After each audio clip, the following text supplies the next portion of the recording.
A paz do Senhor, queridos, que Deus te abençoe em nome do Senhor Jesus. Bem-vindo a mais um vídeo do canal No Alvo. Não estou com imagens ainda, que o estúdio está sendo montado, tá? Então a gente não está utilizando imagens, mas está passando aí uma imagem de fundo para você. O tema desse vídeo de hoje nós vamos falar um pouquinho a respeito do que aconteceu com um jovem que começou a falar, a pregar e a falar a respeito de política. E talvez você fale, Anderson, mas na igreja não se pode falar de política. Bom, quero ler rapidinho algo aqui com você e ver o que a Bíblia diz a respeito disso. Não o que nós pensamos, porque o que eu penso ou o que você pensa é irrelevante, assim, é irrelevante para Deus se a Bíblia pensa diferente ou se Deus fala diferente na Bíblia. A sua pergunta talvez deve ser: um cristão deve se envolver em política? Bom, a resposta que nós vamos ver na Bíblia é sim. O cristão informado deve se envolver em política. Política, no sentido geral, é trabalhar para o bem comum da sociedade. Política pode envolver ajudar pessoas em necessidade, muitas coisas, né, que principalmente a Bíblia nos manda fazer. Alertar as autoridades e ajudar a resolver problemas ou até trabalhar no governo. A Bíblia nos chama a cuidar um dos outros e a ser uma bênção em tudo que fizermos. Em Tiago 1:27 diz o seguinte: a religião que Deus, o nosso Pai, aceita como pura e imaculada é esta: cuidar dos órfãos e das viúvas em dificuldades ou necessidades, e não se deixar corromper pelo mundo.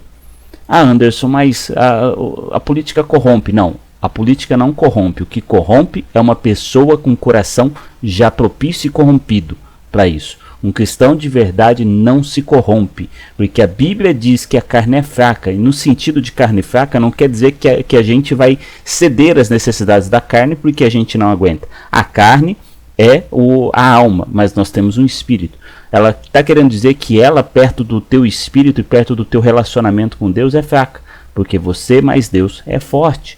Então as pessoas levam esse versículo para um outro patamar. Ah, eu vou pecar porque a carne é fraca. Não.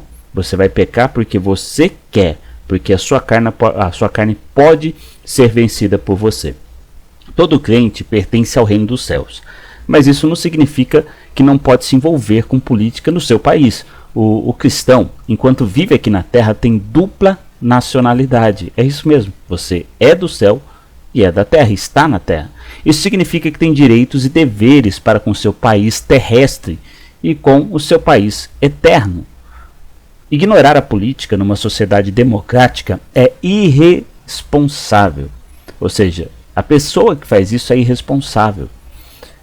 Como cidadão, temos o poder para escolher quem vai governar. Se não fizermos também, não temos o direito de queixar-nos quando um governador ruim é eleito. Ou seja, quando você não vota ou não faz, você não tem direito de se queixar porque você votou em outra pessoa ou você não votou, então você não tem direito de se queixar, ok? Porque o nosso voto podia ter colocado uma pessoa mais honesta no seu lugar. É também o dever de todo cristão, todo cidadão crente, exigir que seus governantes sejam íntegros e cooperar com eles para melhorar a sociedade. A palavra de Deus diz lá em 1 Pedro, no capítulo 2, no versículo 13 e 14, sujeitai-vos a toda instituição humana por causa do Senhor, que seja ao rei como soberano, quer seja as autoridades como enviadas por ele, tanto para o castigo dos malfeitores como para louvor dos que praticam o bem. Ou seja, Deus institui aqui toda a autoridade, mas lembre-se de que o povo também escolhe. Então, se você não estiver na direção de Deus, escolher algo que não é da vontade dele, você também vai sofrer o seu plantio. Aquilo que você plantou, você vai colher. Em quem o cristão deve votar? O cristão deve votar em quem acredita que vai fazer o melhor para a sua sociedade. Antes de votar, é muito importante analisar com cuidado as opções e o que cada candidato pretende fazer. Não só a sua propaganda, né? Não só aquilo que ele fala. Por exemplo, um candidato pode ser muito carismático, mas seus planos podem estar completamente desajustados com as necessidades do povo. Foi Deus que deu autoridade ao governo, mas se deixarmos Deus de fora, quem fica com a autoridade é o diabo. Cristão pode ser político? Essa é uma outra pergunta que me fazem muito aqui no canal. Sim, Um cristão ele pode ser um político, se esse for o seu chamado. Tal como qualquer outra profissão. A política tem muita corrupção? Tem. O cristão que entra nesse meio precisa ser um exemplo de integridade, pedindo sempre forças a Deus para fazer o que é correto. Como crente, você também pode fazer campanha de maneira honesta, sem mentir, sem fazer luta suja contra outros candidatos. Não podemos esperar que ímpios sigam a vontade de Deus. Por isso, é muito importante formar crentes fortes e prontos para fazer a diferença também na política. Temos vários casos na Bíblia de homens de Deus envolvidos na política, até mesmo em países ímpios como o Egito. Um exemplo disso foi José. E a Babilônia, que foram Daniel e Neemias. Esses homens tinham um dom para governar e foram usados de maneira poderosa por Deus. Também na história temos casos de bons políticos cristãos. 2 exemplos foram Abraham Lincoln, dos Estados Unidos, e esse nome é complicado, William Wilberforce, na Inglaterra, que aboliram a escravatura do seu país. Se você tem um dom para a economia, o seu país está em crise, por que não servir como ministro da economia? O mesmo se aplica a qualquer outro cargo político. Deus recompensa os íntegros, que fazem um bom trabalho. Salmos 37:7 fala sobre isso. Atenção! Ser cristão não qualifica ninguém para ser político, tal como não qualifica para ser arquiteto. É preciso formação adequada. Também não é bom um líder de igreja ocupar também cargos políticos. Esses são dois trabalhos muito exigentes e ficará um ou outro vai ficar prejudicado. É melhor ter um ministério de cada vez. A igreja pode ensinar sobre a importância da política, mas não deve tomar partido. A escolha é individual, de acordo com a consciência de cada um.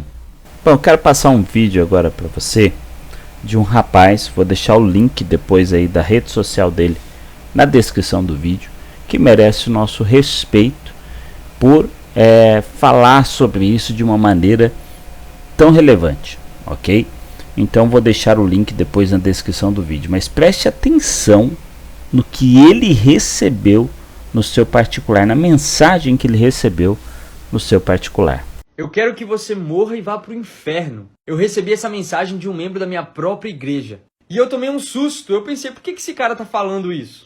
Quando eu fui ver, eu descobri que ele tinha me mandado outra mensagem dizendo que eu parei de falar de Jesus no Instagram para ficar falando de política. Desde então eu já recebi várias mensagens assim, principalmente agora que eu preguei sobre cristianismo e política na igreja. É impressionante, um monte de gente falando que igreja é lugar para evangelizar e não para falar de política. Talvez você também pense assim, mas será que isso é verdade? É fato que o papel mais importante de um cristão e da igreja é evangelizar. Mas quem fala isso ainda não entendeu o que é o reino de Deus. Reino não é só o meu devocional, eu leio a Bíblia e meu relacionamento com Deus. Reino se aplica na sociedade como um todo.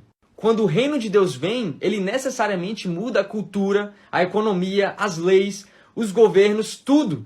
E se essas coisas não estão mudando no nosso país, então tem alguma coisa errada que a gente está fazendo na hora de expandir o reino. A Bíblia diz que Deus nos fez sacerdotes, mas Deus também nos fez reis. E reinado fala de política e governo.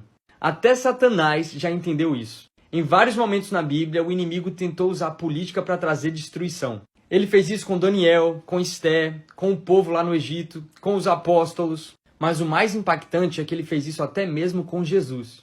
Na crucificação, os fariseus trouxeram Jesus para Pilatos e falaram vários argumentos religiosos para crucificar Cristo.